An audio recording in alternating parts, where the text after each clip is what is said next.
Hello guys, एक बार फिर से आपका स्वागत है हमारे चैनल एचएससी टेक्निकल पे और मैं हूं आपके साथ आपका होस्ट इरहाम अहमद। दोस्तों, आज के वीडियो में हम जानेंगे how to inspect bar bending machine. हम किस तरह से बार बेंडिंग मशीन को इंस्पेक्टेड करते हैं और उसमें क्या क्या पॉइंट्स है उसके बारे में हम जानेंगे, ताकि हम उसे कैसे चेक करेंगे ये चीज़ हम आज के वीडियो में जानेंगे। वीडियो स्टार्ट करने से पहले अगर आपने अभी तक हमारे चैनल को सब्सक्राइब नहीं किया तो इसे आप सब्सक्राइब कर लीजिए और बेल आइकन दबाइए हमेशा अपडेट पाते रहने के लिए। तो चलिए फिर शुरू करते हैं आज के इस वीडियो से। तो जैसा कि आप लोग यहाँ पे देख रहे हैं, ये हमारा बार बेंडिंग मशीन है और इसमें जो है हमारे कुछ पॉइंट्स दिए हुए हैं। कुछ जो पॉइंट्स है जो यहाँ पे देख सकते हैं, यहाँ इसमें आपको पूरे 9 पॉइंट्स दिए हुए हैं और जो हमारा चेकलिस्ट है उसमें आपको यहाँ पे 10 पॉइंट दिया हुआ है, जिसके बारे में हम जानेंगे डिटेल्स में एक एक करके। तो यहाँ पे आप देख सकते हैं जो सबसे पहला जो हमारा पॉइंट है वो पॉइंट है physical condition of body should be good condition. मतलब मशीन का जो फिजिकल कंडीशन है, जो बॉडी है मशीन का, ये सभी जो है इसका जो कंडीशन है वो गुड होना चाहिए, एक भी जगह से टूटा फूटा नहीं होना चाहिए। तो वो कंडीशन सबसे पहले आपको देखना है कि आपका मशीन में है या नहीं है। अगर है तो आपको वहाँ पे यस करना, ओके कर देना है, या नहीं तो आप वहाँ पे टिक आउट भी कर सकते हैं। अगर नहीं है, अगर कहीं से टूटा फूटा, अगर उसका बॉडी जो है वो गुड कंडीशन में नहीं है तो आपको फिर नो में ओके मार देना है यहाँ पे, या नहीं तो यहाँ पर टिक कर देना। आपको आप ये चीज़ कर सकते हैं अप्लाई। उसके बाद दूसरा पॉइंट जो हमारा वो है electrical connection should be taken through industrial plug in proper manner. मतलब ये चीज़ है कि जो हमारा इंडस्ट्रियल यहाँ पे जो भी केबल है यहाँ पे, तो खासकर ये चीज़ ध्यान देना है कि हमें वहाँ पे इंडस्ट्रियल प्लग होना चाहिए। जो इंडस्ट्रियल प्लग आता है वो चीज़ होना चाहिए वहाँ पे, उसके थ्रू हमें लेना और वो भी हमें प्रॉपर हाइट से लेना है। तो ये चीज़ का आपको ध्यान देना है, कहीं से कटा फटा नहीं होना चाहिए। उसके बाद तीसरा पॉइंट जो हमारा है वो है power cable. Power cable should be free from damage. मतलब जो भी हमारा जो केबल है, पावर केबल है, वो डैमेज नहीं होना चाहिए, फ्री होना चाहिए, पूरा एकदम अच्छा होना चाहिए एकदम। क्योंकि डैमेज अगर कहीं से भी होगा तो क्या होगा, फिर शॉक लगने के चांसेस होंगे। तो इसीलिए जो हमारा जो केबल है वो फ्री फ्रॉम डैमेज होना चाहिए। और चौथा जो हमारा पॉइंट है वो है operating fuse should be free from defect. जैसा मतलब मान लीजिए फॉर एग्जांपल यहाँ पे दिया हुआ फॉर एग्जांपल में कि इंसुलेटेड एंड ब्रोकन। मतलब इंसुलेटेड का मतलब ये हुआ कि जो भी आपका स्विच है उस पर टेप नहीं लगाना चाहिए किसी तरह का, या वो कहीं से टूटा फूटा नहीं होना चाहिए। तो जैसा कि आप लोग यहाँ पे देख सकते हैं, यही हमारा जो है वो स्विच है।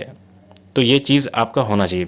उसके बाद पाँचवा क्या है, पाँचवा नंबर हमारा क्या है, जो पॉइंट हमारा पाँचवा नंबर है वो है ऑन ऑफ और other switch should be free from defect. जैसे एग्जांपल इंसुलेटेड एंड ब्रोकन।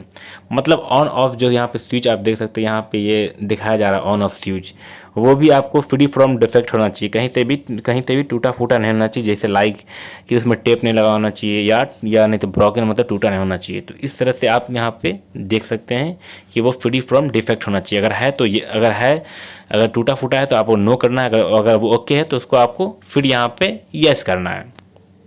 तो इस तरह से करना है। फिर नेक्स्ट पॉइंट की तरफ हम बढ़ेंगे। जो छठा नंबर पॉइंट हमारा वो है emergency stop button should be mushroom headed with red colour.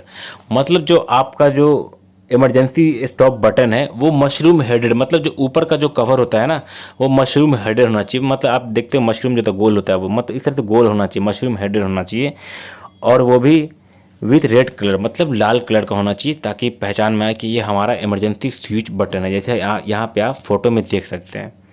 उसके बाद 7 नंबर पे हमारा bar support should be properly fitted with machine. जो हमारा बार सपोर्ट ये देख रहे हैं, ये हमारा क्या है कि वो फिटेड होना चाहिए, जो मशीन के साथ जो प्रॉपर्ली फिटेड होना चाहिए। यहाँ पे आप देख सकते हैं ये हमारा बार सपोर्ट है।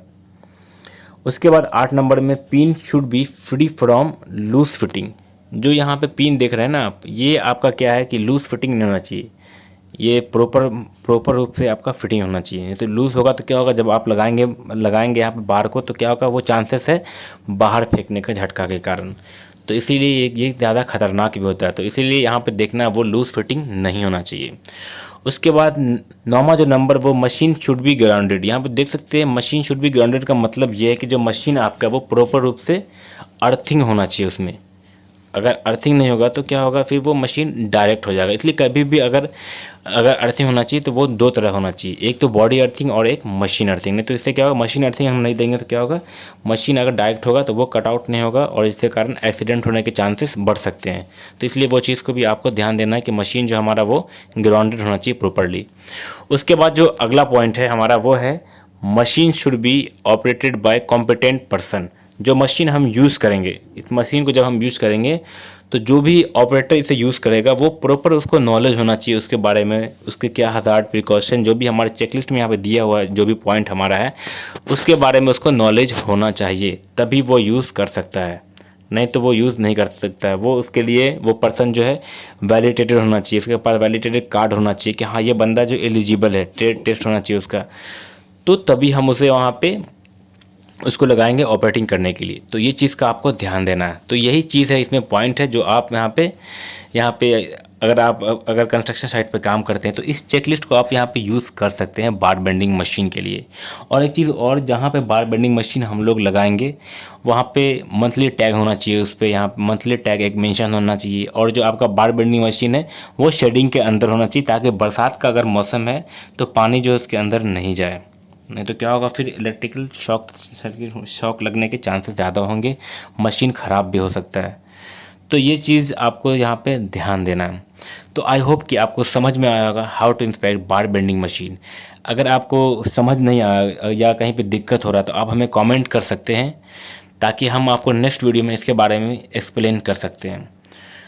तो अगर आपने अभी तक हमारे चैनल को सब्सक्राइब नहीं किया तो इसे आप सब्सक्राइब कर लीजिए। तो मिलते हैं फिर से अगले वीडियो में।